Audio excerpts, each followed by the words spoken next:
For the South African National Off-Road Championship, the Bell Tongaland Challenge in northern KwaZulu-Natal. Final preparations by pit crews are always vital, as just one small oversight can make the difference between success and failure. Final instructions on the route and other formalities by Clerk of the Course Vincent Prithiwi before the mass start on the runway. After 4 rounds of the championship, RP Reyneke and Robin Houghton in the dealer team Toyota Land Cruiser were leading Cassie Coetzee and Richard Leek by 45 points in the production vehicle category. Wat die kampioenskap aan betref, ons is nou 45 punte voor, wat 'n hele byeenkoms se punte beteken. So ons is nog nie gemaklik voor nie, maar ons hoop om goed te doen in hierdie byeenkoms. As ons moontlike wen hier kan kry, dan lyk die dinge goed na die einde van die jaar toe, na die einde van die seisoen toe. Tension mounting in the service area, and tension also in the special vehicle category, as father and son Franz Czepek Sr. and Jr. had only a 35-point lead over Richard Schilling and Ashley Thorne. Only 9 points separated the next 3 contenders. Being kind of virgin territory, I can't imagine it'll really favour anything. If it is rough to start off with, well then certainly the frame should have the advantage.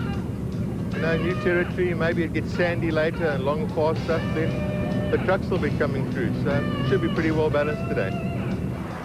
A huge bike entry as the event combined national and regional competitors. In the 200 category, Clayton Enslin held a solid lead, as did Gray McLaughlin in the 250 class.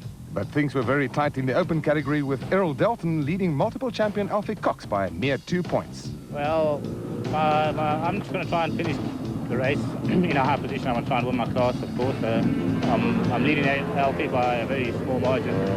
So I have to beat him in one race and finish second to him in the last 2. There was a similar tight championship situation in the quad category, with Johan Kruger leading Mark Breckel by a mere 9 points after 4 rounds. Johan Steenkamp was only 3 points adrift in third, with Vickers van Deventer and Christo van der Merwe level pegging in fourth. Well, they say the event's quite the same as the desert. Thick sand and a lot of climbs. Park prepared very well, everything. Just hope for the best. A spectacular innovation by Tuskers Motorsport Club, as a light aircraft gives the starting signal by flashing its landing lights. The view of the mass start from father and son combination Arthur and Scott Abraham in the huge creepy crawly Ford gives a good idea of the hectic pace at the beginning. It's a mad dash along the runway of Mku's airstrip to a tight left-hander where everybody wants to be first, of course. The spectacular acceleration of Cassie Coetzee and Richard Leek's Castrol Toyota Hilux sees them race towards the front in a scene reminiscent of a Grand Prix start.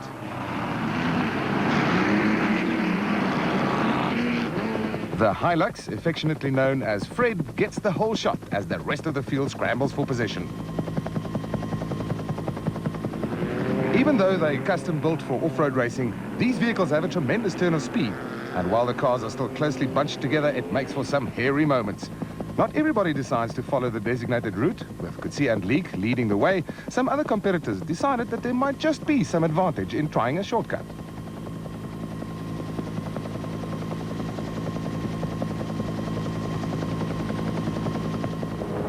In car with Coetzee and Leek, who brought Fred to the Bell Tongaland instead of the new double cab, which wasn't considered to be quite ready for competition yet.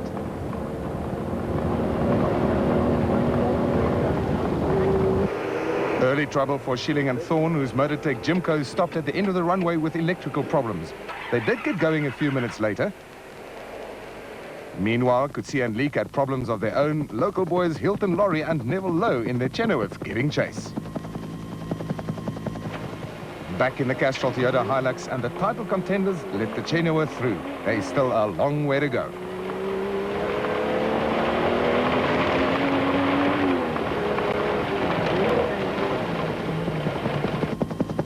A nice battle in the special vehicle category was developing between John Lambert and Hendrik Fourie in their Digidor Porsche, and Bux Carolyn and Kenny Scholthammer in their Raceco. Disappointment for young Scott Abraham, who was making his off-road navigating debut with Dad Arthur, as the engine of the creepy crawly Ford is starting to cry enough. Schilling and Thorne got their Motortech Jimco going again, and the pair was skating through the field in an effort to catch up with the leaders as soon as possible. Back to the start line again, and another spectacular sight as the quads are sent on their way by the light aircraft.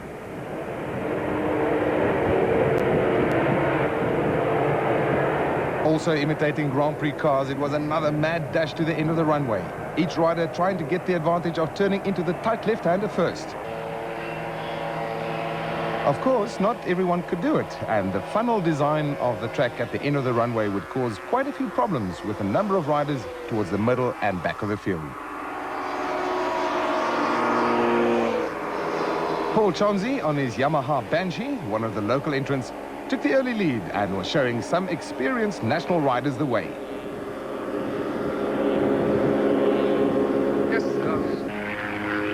Chauncey built a bit of a gap over the rest of the field, consisting mostly of national competitors. The riders were still taking it relatively easy, not wanting to ruin their race by doing something stupid, and also playing the tactical game, seeing who's where and doing what.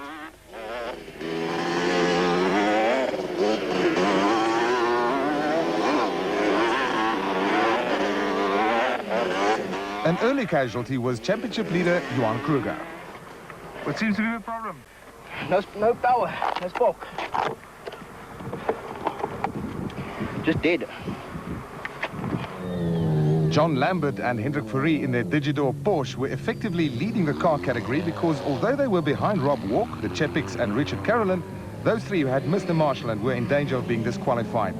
Reyneke and Houghton were just behind Jackie Hubert and Danny Smit, with Coetzee and Leek chasing the Land Cruiser for production vehicle honours.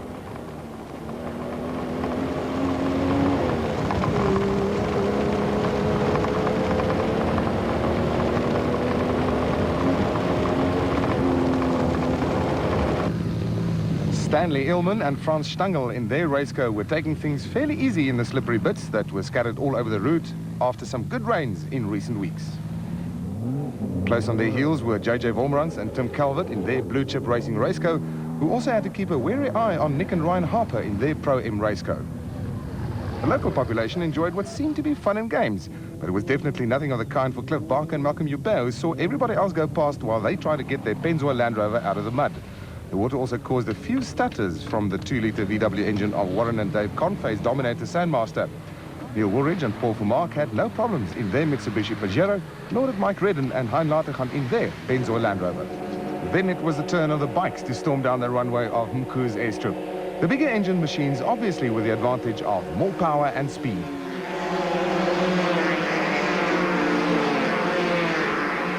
Not surprisingly, Alfie Cox on his AGA Panasonic Castrol KTM 360 took the lead, but championship leader Errol Dalton on his Shell Honda 500 wasn't going to allow his biggest rival to get away. Marco Cavino was third, followed by Richard Manning, Alex Vals, Grant Bloomfield and Darrell Curtis. Back to the cars, and by now Reyneke and Houghton and Coetzee and Leek had broken clear of the field as they battled for the effective lead. It was good, high-speed stuff over the plains of northern KwaZulu-Natal.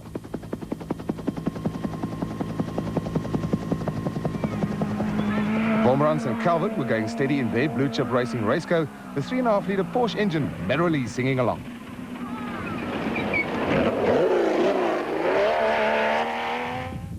Lambert and Fourie were pushing their Digidor Porsche as hard as it would go, while local boys Mark Laurie and Warren Morton were doing the same, eventually winning their regional class.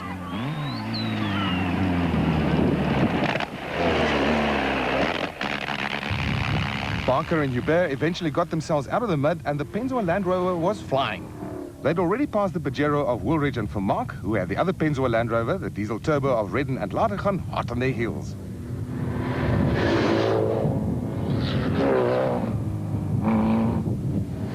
That's the little SVM Jeep of Mark Corbett and John Moore. The lubrication equipment race car of Bux Carolyn and Kenny Scholthammer was chasing down the leading pack of special vehicles. The route took the form of a 500-kilometer loop eastward to Mbazwana and north towards Tembe Elephant Park.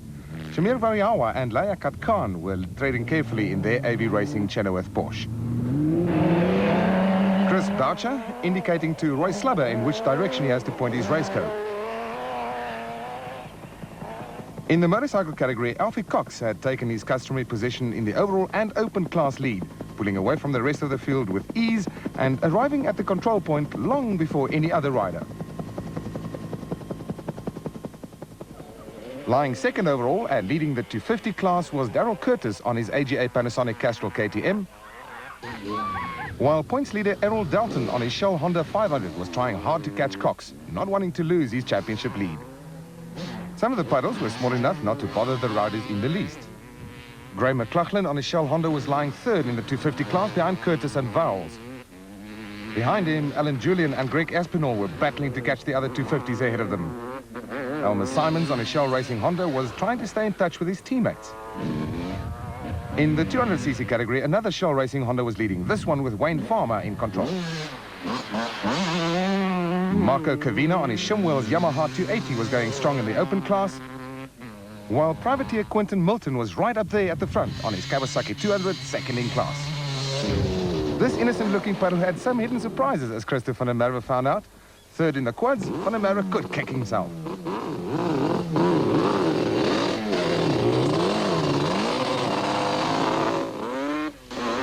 Careful, Skalkberger doesn't seem to be bothered by the possibility of a spin. Neither does it cause any headaches for John Craig Costello. Sixth at this stage was Anton Hoffman of the Jojo Tanks team. Controversy following them missing a control point, the Chepiks in their V-Motors racecar were ahead on the road. In the same boat, Rob Walk in his Super Pave racecar.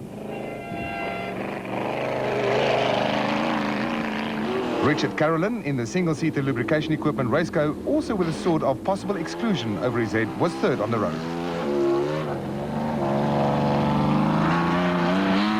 The ding-dong battle for the lead was continuing between Reineke and Houghton and Coetzee and Leek, with the two teams swapping the effective lead at various points along the route.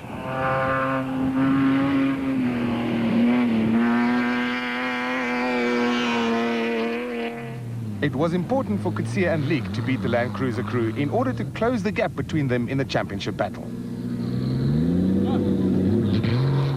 Carolyn and Scholtheimer in their lubrication equipment racecar were pushing hard, now effectively lying third behind the two production vehicles. Parker and Joubert in the Pennzoil Land Rover had succeeded in catching up most of the time they lost in the mud, but they just couldn't shake off the attentions of Lambert and Fourie in their Digidor Porsche. This was turning into another great battle on the Bell Trans-Tongaland Challenge.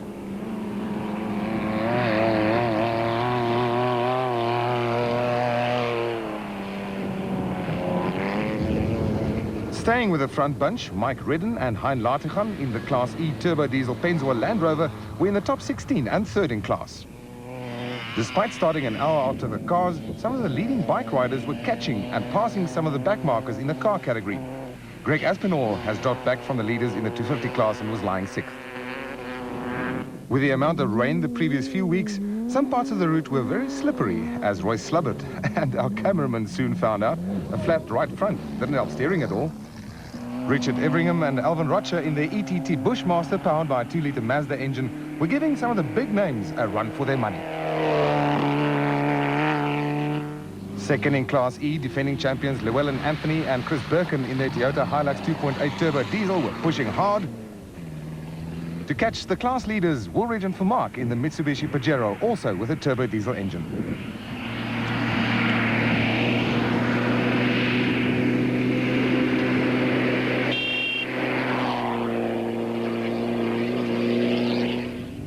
See the clean car? See it now. Second in class in the regional championship with Derek Kleinans and Mark Flack. An impressive sight, an off-road special vehicle in full flight. JJ Wolmans and Tim Calvert lying third in their class. Oops, forget the camera. Another impressive sight. Alfie Cox in full cry, leading the motorcycle category overall as well as the open class on his AGA Panasonic Castrol KTM 360. Still holding station in second place overall and leading the 250 class, Darryl Curtis on another AGA Panasonic Castrol KTM. Wow, some bike control. Not far behind, in fact just about 2 minutes, is Alex Vowles on his Ant-Alex Dairy KTM 250. While Toyota 1000 Desert Race winner Graham McLachlan is lying fourth overall and third in class on his Shell Honda. And look at this, Greg Aspinall has caught up with Alan Julian again. These two are battling it out for sixth overall.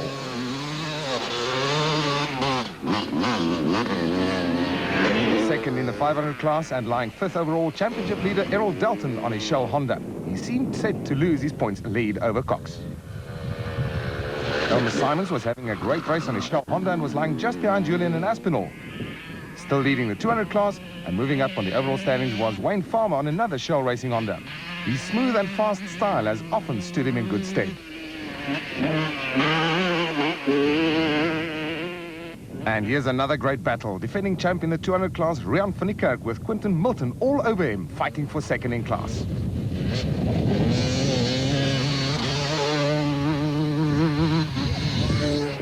Back to the quad category, and Jacques Struwig on his Jojo Tanks Honda 330 in the lead, demonstrating his supreme fitness and skill as he pushes his quad as hard as it would go. Unbeknown to him at this point, Struwig also faces exclusion for missing 2 control points. As does David Parkinson on the exclusive space Yamaha Banshee 350 for the same reason, adding to the controversy that would follow at the end of the race.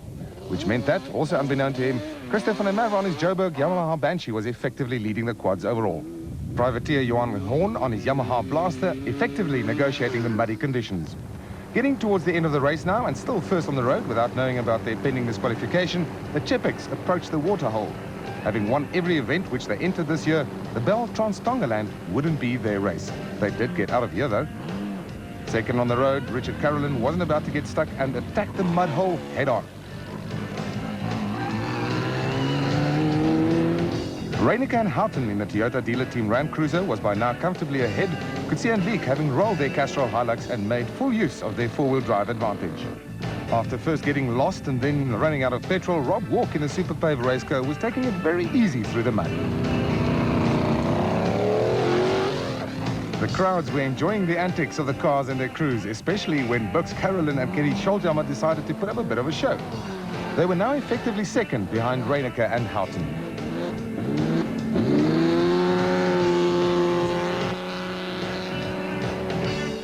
Lambert and Fourie in the Digidor Porsche had consolidated their position and were effectively third overall and second in class. With the results still provisional, Reineke and Houghton took their third victory in the production category of the year, extending their championship lead over Coetzee and Leek, who finished fifth. Bark and Joubert took a well-deserved second. Ja, ons is baie tevrede en baie gelukkig met ons vertoning. Ons het nou nog ons voorsprong so 'n bietjie meer vergroot op die nasionale kampioenskappe. Baie lekker roete. Ek het dit baie lekker geniet. A number of protests are still under consideration about the overall and special category results, but provisionally Carolyn and Scholthammer took the win ahead of Lambert and Fourie. We crossed the line first. We finished ahead of everybody else. But out there today was a bit of a picnic. The marking was a little bit poor in places. Some people seem to take wrong turns and be short of marshal points. I'm not sure whether we aren't at this stage. But there's talk of it maybe, and then we don't know who's going to be the overall winner at this stage. There was no doubt about the motorcycle category though, with Alfie Cox the clear leader. The riders generally took the mud hole much slower, being very careful of the slippery surface. Darryl Curtis had a comfortable lead in the 250 class and was still lying second overall, about 6 minutes behind Cox.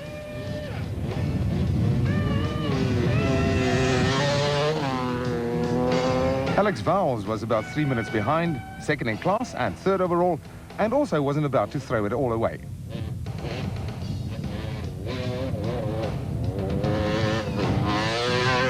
Ray McLachlan, third in the 250s behind Curtis and Vowles, was the quickest through the mud. The event wreaked havoc with the quad races with only 2 finishes in the end. Struwig didn't know it yet, but he would also be excluded, and getting stuck here was probably the start of his frustration. Fortunately, help was at hand.